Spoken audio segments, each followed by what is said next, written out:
Namaste. Welcome and greetings. I am Magick Croix. It's gonna stop a virus. No. This Got y'all listening now. Some witchcraft for that ass. Too late to turn away. Abracadabra and all that good shit. Yo. Hocus pocus got you focused on my rhyme. Simply easy, now I'm eating couch potatoes. My keys to go home. Dora Pauls. My rush to end it all. It feels amazing to have won. I'm not planning to ball, but why not take the chance to stunt? No, I don't need it all. Can thank the thing I don't want. Do I worship the sun? Or sold my soul for the tongue? Or dead since I was young? Or got some voodoo? Namaste. Peace and blessings, brothers and sisters. This is Magick Croix coming back at you again with another production brought to you by the Magical Elite Supply Shop for all your occult needs. And today what I want to talk about is the gods and symbolism. The gods being one on my shirt, Ganesha, you can see that, and in the various pantheons. I've said before that, the gods that exist look like us, melanated people. But not only that, there's a certain way that you invoke the gods. And also the characteristic of the gods and the goddesses, forgive me, females, is that it speaks to your subconscious mind. So studying the gods and their attributes and their qualities and their characters can better understand what's inside of you, because we have every single thing in our DNA that make up this entire universe. Now let me say that again. Everything that we need, that we see, nature, everything is in our DNA, for we are made of stardust. So invoking the gods is a good thing because you take on their characteristics, you take on their attributes. But remember, you got to be careful about that, because sometimes it may not be what you want. I may have repeated this before, but one time I invoked Cthulhu of H.P. Lovecraft fame and the Sumerian fame.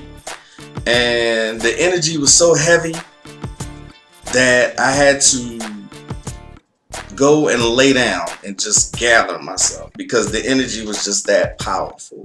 Now the way I did that was that I got a Cthulhu sigil and I meditated on it for about 10 minutes straight. I had some binaural beats playing in the background, I had some incense, and I just kept saying, Cthulhu, come, and just would meditate on the sigil. It had my full attention. So you got to be careful about that. You may not get an energy that you can actually handle. Take baby steps, people. Take baby steps. Okay? Evoking is totally different. It's when you're actually asking the gods for something, or asking them to complete a request. So when you evoke, you're doing a full-fledged ritual. And then when you do that and give offerings, that's called evocation. So it works either way. When you want to bring in energy for any particular reason, and I never tell anybody, don't work with Papa Legba right away. Don't work with any of the trickster gods. You know what I mean? Do something light. You know what I'm saying? Until you get used to bringing in energies into your own being. Because the gods, their energy is powerful. Like, I used to, in the mornings before I go to my corporate job, what I would do is I would listen to Ganesha mantras for at least 10 minutes. Now, Ganesha is the remover of obstacles. And that energy is not that bad. You know, it prepares me for the day. It makes me move forward like an elephant, because Ganesha is the elephant-headed god, right? So you don't want to go invoking. I'm sorry. You don't want to go invoking Kali right away. Trust me on this. Kali is a very fierce energy. Another fierce energy would be like Sekhmet or Bastet, any other warrior goddesses. You don't want to do that right away. So with that being said, let's move on into the goddess and the gods symbolism, because they're all around us. You may not know it or not, but like superheroes in particular, this is not just entertainment. These are ancient concepts, ancient characteristics and attributes of various deities. Isis is a Roman or Greek, I think it's Roman or Greek name, but her actual name is Auset. Then let me just give you an example real quick. If you ever watched the cartoon Shazam, or yeah, it wasn't a cartoon, it was like a mini series. I'm sorry, a series. They used to come on every Saturday. Now Shazam, he encompassed 7 different attributes, 7 different powers.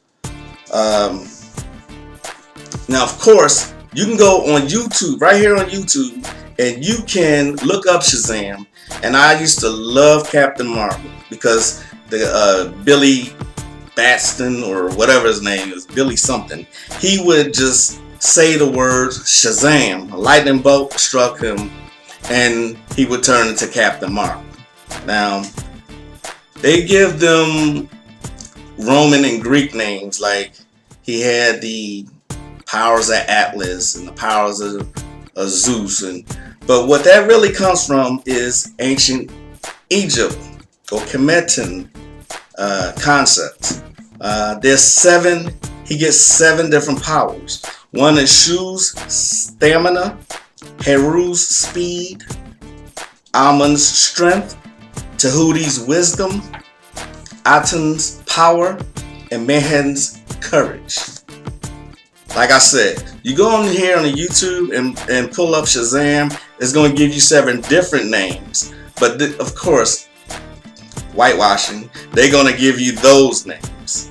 So Shazam, I really like Shazam, because Shazam can kick ass, because he had all those different powers. But also, these 7 powers are also represented by 7 planets, from the sun to Saturn. Just keep that in mind for now. Okay. Then you got, cross pantheons. You got Hermes, which comes from Thoth, which is also related to Legba, the messenger of the gods. They all have that in common. Okay. So let me just go and get into like some movies real quick. These movies can be found in cartoons, except this one. It's called Hancock. Hancock is a take on Superman, who is a take on Heru, who is a sky god, which is why his uniform is made mostly of blue. But check it out. His S, if you look closely, is really a snake. And the snake is representative of the snake people of the Indies. That's why he has also that S there, which is also represented by your Kundalini when it rises. When it rises, it goes through your 7 different chakras. And it goes like a snake. And there's that number 7 again. Okay.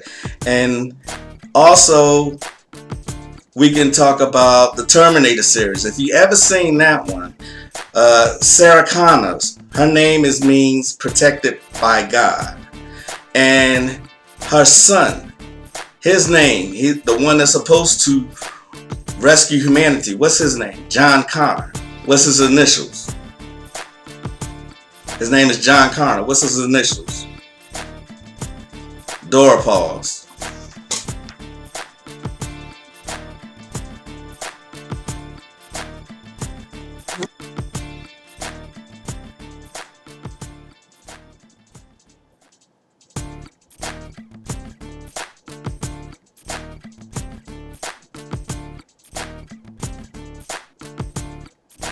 That's right. JC is his name, and Sarah Connor name means protected by God. Going back to Superman, what's his name? He can fly across the sky. It's another take on Heru, who can fly across the sky. What's Superman's name also? Kal.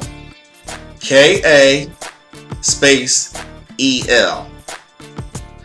I could go on about the symbolism of Superman this entire video. I'm not going to do that though.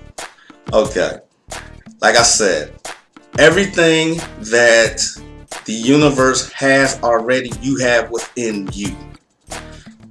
You take the Fantastic Four, and you got the 4 elements. You got the Thing, which is Earth. You got Sue Storm, wind or air. You got Johnny Storm, of course, is fire. And you got, what's his name?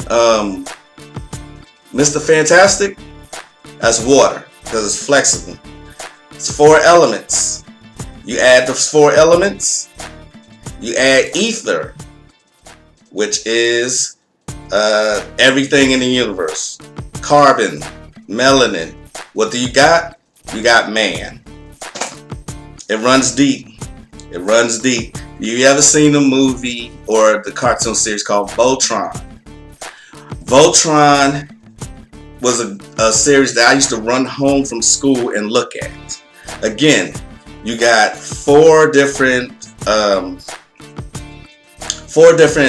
elements here.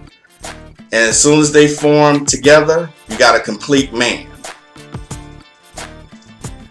Alright, so like I said, this just runs so deep. Wonder Woman. I'm not going to speak much about Wonder Woman, just to say that Wonder Woman, her, for lack of a better word, her draws, not her draws, I mean her, I don't know what you call them, but what she wears around her womb is blue with 5 pointed stars. Now, where do you see blue with 5 pointed stars? Where else do you see that? You see it in the Egyptian mythology. Her name is Nut. She's blue and she has 5 pointed stars. She swallows up Ra at night. She's symbolized at night.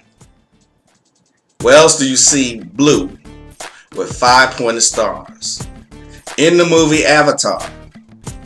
And if that wasn't as plain as day that those were African people, then stop eating fast food, stop drinking tap water, and just try and activate your pineal gland, aka your third eye, because that was just really, really obvious. Then you have Superman, Batman, and Wonder Woman as the Holy Trinity, or the Trinity of the DC Comics. You got Batman, Superman, Wonder Woman. A Trinity. Where do you see that? You see it in Egypt. Set, Osar, Isis. I can put it a different way, the way they want you to hear it. Horus or Osiris, Isis, Horus. 3 gods. The Trinity. Heru's symbolism, by the way, is spelled Heru. Heru, which is where the word hero comes from. It's in so many places. I've said this before, I don't know which video, but back in the day when I was a youngin', there was a movie or a TV series called A Man Called Hawk. Now this man was like, he wasn't a vigilante, but he was like for the people. For people who couldn't go to the police, they went to A Man Called Hawk. And when it first comes on, you see a hawk, which is symbolized by Heru, flying through the sky. And that only lasted like one season. Can't have no strong black man running around and being a hero. That, just can't happen. Where else would you see Heru, for lack of a better term, walking across the sky? Luke Skywalker. Can it be any more obvious than that? Luke Skywalker. And then you have Daredevil. Daredevil is the man, they say, without fear, but he has no sight. He uses his so-called third eye. He uses his pineal gland, and the rest of his senses are enhanced because he can't see out his two physical eyes. So he relies on his sight beyond sight. Batman is more psychological than anything.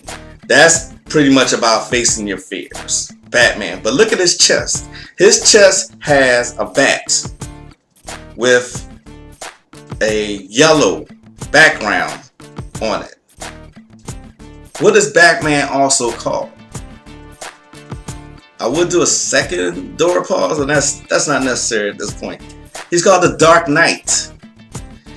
He's called the Dark Knight, and he I'm going to put this way. He relies on technology because he has no natural superhuman abilities of his own. But who does? Who's powered by the sun? Who's powered by the sun like Heru is powered by the sun and walks across the sky like Heru does? Superman. Like I said, he also has like a yellow background, but he walks in the daytime and he flies across the sky just like Heru. And so pay attention, especially to cartoons. Pay attention to the guys, get to know them, get to read up on them as much as you can. See these things within you, because it's my personal opinion that the gods may have lived at one time, but they also archetypes and everything that's within you. We're not gods, we're not goddesses. We have the potential to become so and make our magic manifest, where it becomes, you can do it just by thinking it. And one more thing before I go is I've quoted the Immortals before, and the Immortals, if you look at that movie, I mean, it was painfully obvious who these people were talking about. We were once called Titans, and they had these people, they were black and dusty and enslaved and grunting around. Then you had the so-called gods, the Greek gods. These men up in the clouds with little short skirts. I mean, because that is Roman and Greek culture. I don't care who gets mad at me. That's a fact. Remember the Titans. That movie, images are everything. I've said this time and time again. Images are everything. Remember the Titans has Denzel Washington's face on the cover of it. Remember the Titans. Why would they call Titans? Something to think about. The gods are within you. My personal opinion is that they are within as well as without. They may have existed, or they may have been just concepts of our own divine abilities, our own divine potentials. Keep working your potential by working your magic. This is Magick Croix signing out. I'll see y'all next time. I promise I won't have y'all waiting so much next time. www.themagicalelitesupplyshop.com. All your supplies, all your cult needs, I got you covered. I'm signing out, y'all. Peace.